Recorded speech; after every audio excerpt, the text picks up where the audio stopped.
Assalamualaikum warahmatullahi wabarakatuh. Perkenalkan, nama saya Istifani Ersako dari kelas akuntansi B. Di sini saya akan membuat video pembelajaran mengenai materi obligasi. Sebelum lanjut ke materi, ada yang paling menarik dalam melakukan perhitungan obligasi, yaitu salah satunya mampu memperhitungkan berapa nilai finansial yang akan diperoleh nantinya, serta juga berapa nilai kewajiban bunga yang harus dibayar kepada pemegang obligasi.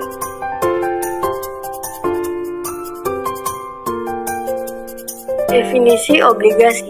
Obligasi merupakan suatu surat berharga yang dijual kepada publik, di mana di sana dicantumkan berbagai ketentuan yang menjelaskan berbagai hal seperti nilai nominal, tingkat suku bunga, jangka waktu, nama penerbit, dan beberapa ketentuan lainnya yang terjelaskan dalam undang-undang yang disahkan oleh lembaga yang terkait. Menurut Frank Z. Fabozzi, secara umum harga sebuah obligasi dapat ditulis sebagai berikut seperti di bawah ini, di mana P adalah harga, N adalah periode dari nomor, T adalah kupon pembayaran dalam mata uang, R adalah periode suku bunga, M adalah nilai jatuh tempo, dan T adalah periode waktu ketika pembayaran diterima. Pihak apa saja yang berhak menerbitkan obligasi? Obligasi diterbitkan oleh pihak-pihak yang memiliki legalitas dari segi hukum, karena ini menyangkut dengan pertanggungjawaban di kemudian hari, seperti persoalan ketidakmampuan menyelesaikannya dan sebagainya. Ada beberapa pihak yang menerbitkan obligasi, yaitu yang pertama perusahaan, yang kedua pemerintah, yang ketiga pemerintah negara bagian, yang keempat adalah pemerintah asing, dan yang kelima yaitu perusahaan asing. Alasan bagi sebuah perusahaan menerbitkan obligasi. Pada saat sebuah perusahaan menerbitkan obligasi, ada beberapa alasan yang mendasari atau keuntungan yang akan diperoleh, yaitu yang pertama, penetapan bunga obligasi biasanya tidak terlalu tinggi. Yang kedua, biaya dalam penerbitan atau mencetak obligasi adalah lebih murah dibandingkan dengan menerbitkan saham, karena menerbitkan saham, hitungannya adalah per lot, dan satu lot adalah 500 lembar. Yang ketiga, pada saat obligasi dilakukan dan dijual ke publik, maka jika terjadi kendala dalam pembayaran obligasi, perusahaan bisa menyelesaikannya dengan mengalihkan pemegang obligasi menjadi pemegang saham yang biasa dikenal dengan obligasi konversi atau beda jenis dan karakteristik obligasi. Alasan membeli obligasi. Pada saat seseorang ingin membeli obligasi, ada beberapa alasan yang mendasarinya, yaitu yang pertama, memiliki obligasi jauh dari resiko. Yang kedua, obligasi diterbitkan oleh institut yang memiliki badan hukum yang jelas dan dapat dipertanggungjawabkan. Yang ketiga, seorang investor yang membeli obligasi dapat mempertahankan obligasi yang dimilikinya hingga jatuh tempo tiba, dan selanjutnya mengambil atau memperoleh pendapatan tersebut untuk diinvestasikan kembali. Yang keempat, jika pemegang obligasi merasa terdesak oleh kewajiban untuk membayar hutang karena faktor tagihan dari pihak lain, maka ia dapat meminjamkan obligasinya tersebut sebagai jaminan hingga utang tersebut dilunaskan. Dan yang terakhir, kemampuan sebuah institut dalam membeli berbagai jenis obligasi yang berasal dari berbagai perusahaan, negara, dan pemerintah negara bagian akan memberi pengaruh kepada penilaian publik terhadap kapasitas finansial perubahan yang dianggap kuat, atau dengan kata lain perusahaan akan naik. Peringkat obligasi. Obligasi yang dijual ke publik dalam perspektif para pembeli melihatnya berdasarkan peringkat atau rating. Peringkat tersebut menggambarkan pada kredibel dan prospek layaknya obligasi tersebut dibeli untuk dijadikan sebagai salah satu current aset perusahaan. Beberapa lembaga pemeringkat atau rating agents yang ada di dunia, misalnya Moody Investor Service, Standard & Poor's Corporation, Duff & Phelps, Fitch Investor Service, dan lain-lain. Sedangkan lembaga pemeringkat rating agency yang ada di Indonesia seperti PT Pemeringkat Efek Indonesia atau Pevindo, PT Kasino, dan lain-lain. Yang harus diingat bahwa lembaga pemeringkat memberikan dan membuat peringkat berdasarkan data-data dan informasi masa lalu, yang karena itu belum tentu kondisi sama juga terjadi seperti itu di masa yang akan datang. Dan ini sebagaimana ditegaskan oleh Diana Laura Dermawan bahwa peringkat masing-masing obligasi dari lembaga pemeringkat pada kenyataannya tidak dapat menjamin dengan pasti tingkat pengembalian terhadap para investor. Komersial paper. Obligasi adalah termasuk dalam kategori komersial paper. Komersial paper memiliki beberapa ketentuan, yaitu tercantumnya nilai nominal, adanya waktu atau deadline kapan harus dibayar, dan menjelaskan nama penerbit. Bila kita memposisikan obligasi masuk dalam kategori komersial paper, maka artinya obligasi tersebut diterbitkan dengan alasan-alasan yang jelas dan kuat. Menurut Kamarudin Ahmad, ada 6 bentuk risiko kepemilikan surat berharga, yaitu yang pertama, risiko keuangan, fluktuasi dari harga maupun pendapatan, dan kemungkinan risiko kegagalan. Yang kedua, risiko tingkat bunga. Perubahan pendapatan nilai surat berharga disebabkan pengaruh tingkat bunga umum.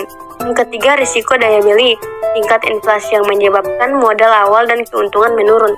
Yang keempat, likuiditas dan risiko pasar. Luas dan sempitnya pasar akan mempengaruhi harga surat berharga pada saat akan dijual, atau mudah tidaknya pencairan surat-surat berharga tersebut. Yang kelima, risiko pengenaan pajak, baik terhadap dividen maupun atas keuntungan modal. Yang keenam, risiko biaya. Semakin tinggi keuntungan, semakin tinggi tingkat biaya atau risiko. Jenis obligasi berdasarkan penerbitan. Yang pertama, Treasury Bond. Treasury Bond adalah obligasi yang diterbitkan oleh pemerintah, seperti Departemen Keuangan dan Bank Sentral suatu negara. Adapun risikonya adalah kecil karena ditanggung langsung oleh negara. Yang kedua, Corporate Bond adalah obligasi yang diterbitkan oleh perusahaan.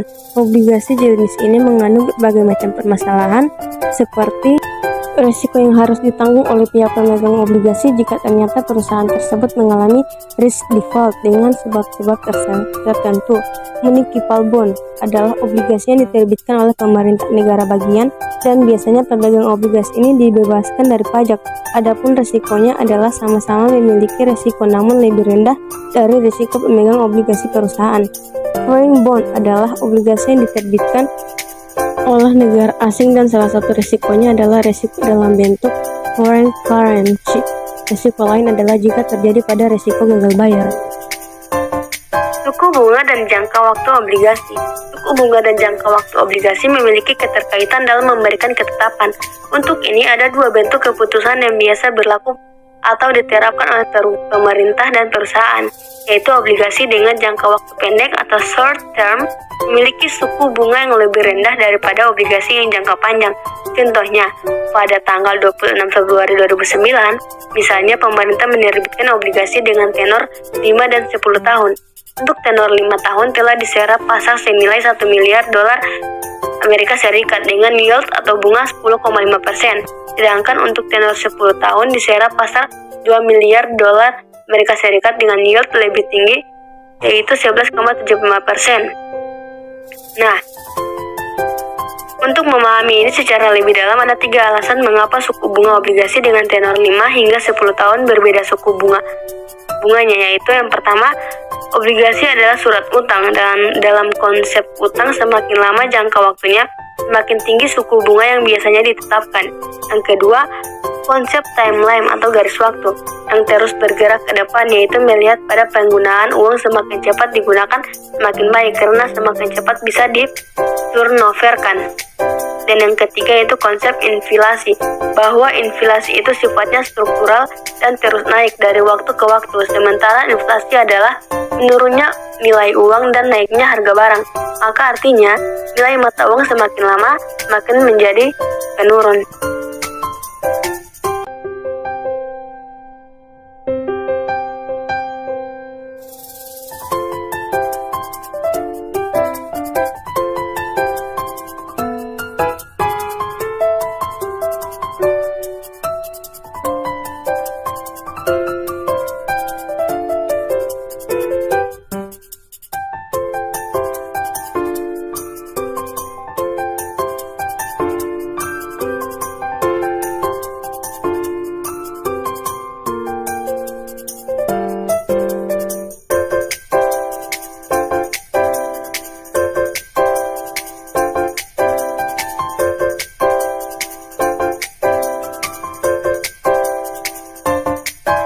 Obligasi yang dijual tanpa ada batas waktu. Jika pergerakan obligasi terjadi dalam gerakan yang stabil, atau dengan kata lain tumbuh dengan tanpa ada kendala dan permasalahan, serta obligasi tersebut diperjualbelikan tidak memiliki batas waktu, maka kita dapat menulis dengan formula seperti di bawah ini.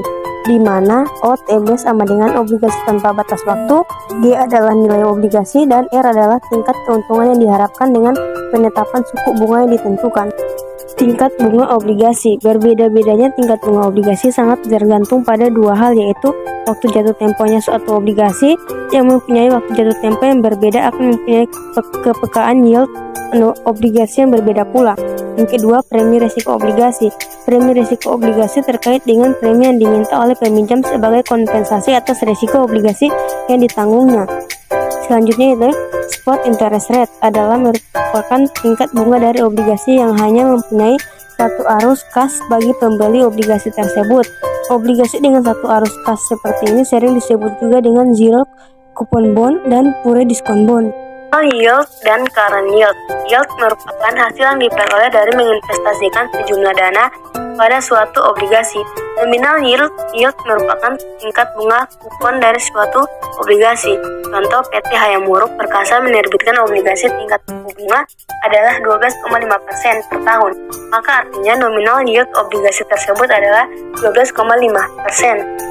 Current yield adalah rasio tingkat bunga obligasi terhadap harga pasar dari obligasi. Adapun rumus untuk menghitung current yield adalah sebagai berikut seperti di bawah ini, di mana CY yaitu current yield dari obligasi tersebut dan CI sama dengan coupon interest atau kewajiban membayar kupon obligasi pada tahun I, dan PM adalah market price of bond atau harga pasar dari obligasi. Selanjutnya teman-teman kita masuk pada contoh soal. Sini contoh soal pertama yaitu diketahui PT Mahasa melakukan pembayaran obligasi per tahunnya adalah 45 juta dan harga yang ditetapkan adalah 385 juta. Maka selanjutnya kita dapat menghitung current yield-nya adalah 45 juta dibagi dengan 385 juta menghasilkan 0,1169 atau 13,69%. Maka kita memperoleh current yield-nya adalah sebesar 11,69%. Pada contoh soal yang kedua, informasi diperoleh bahwa manajer keuangan PT Rinka Budi pembayaran obligasi per tahunnya adalah 133 juta. Adapun harga yang ditetapkan sebesar 450 juta. Maka selanjutnya kita dapat menghitung current yield-nya sebagai berikut.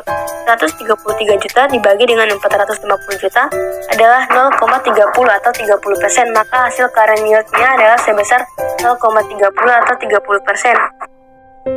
Yield to maturity adalah keuntungan yang diperoleh oleh seorang investor dalam membeli commercial paper yang yaitu obligasi pada harga pasar saat ini dan selanjutnya menahan obligasi tersebut hingga waktu deadline atau jatuh tempo tiba. Adapun rumus untuk menghitung yield to maturity adalah sebagai berikut seperti di bawah ini, di mana P sama dengan harga obligasi saat ini, C yaitu pembayaran kupon untuk setiap tahunnya, D yaitu yield to maturity, dan TN adalah nilai jatuh tempo. Di beberapa buku teks manajemen keuangan lainnya, yield to maturity dihitung dengan penggunaan formula yang berbeda, seperti yang terdapat dan dikemukakan oleh Bambang Rianto dalam bukunya yaitu Dasar-dasar Pembelanjaan Perusahaan, yaitu sebagai berikut, bisa dilihat di bawah, dan di mana C yaitu bunga tahunan dalam rupiah, F yaitu harga nominal dari obligasi atau jumlah yang akan diterima pada akhir umurnya, P yaitu harga pasar, dan N yaitu umur obligasi. Selanjutnya teman-teman kita masuk pada contoh soal. Di contoh soal pertama, berdasarkan analisis yang dilakukan maka diketahui bahwa umur obligasi PT Aulia Pertama adalah 10 tahun, di mana bernilai nominal sebesar 5 miliar dan harga pasar yang berlaku adalah 4,5 miliar dan membayar bunga obligasi adalah sebesar 5% setiap tahunnya. Maka berdasarkan data tersebut kita dapat menghitung besarnya rate of return dari obligasi tersebut apabila dipertahankan sampai hari jatuh temponya. Nah, diketahui nilai dari C yaitu 5% dikali 5 miliar, nilai dari F yaitu 5 miliar, dan nilai dari P yaitu 4,5 miliar.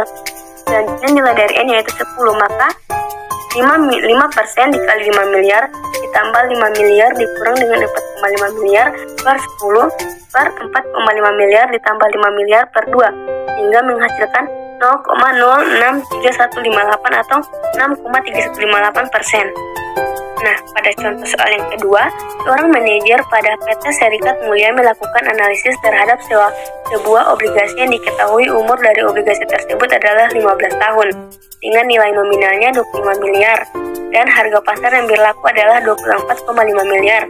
bunga obligasi yang dibayar sebesar 5,5% setiap tahunnya. Dari data tersebut, maka hitunglah besarnya rate of return dari obligasi tersebut apabila dipertahankan sampai hari jatuh temponya.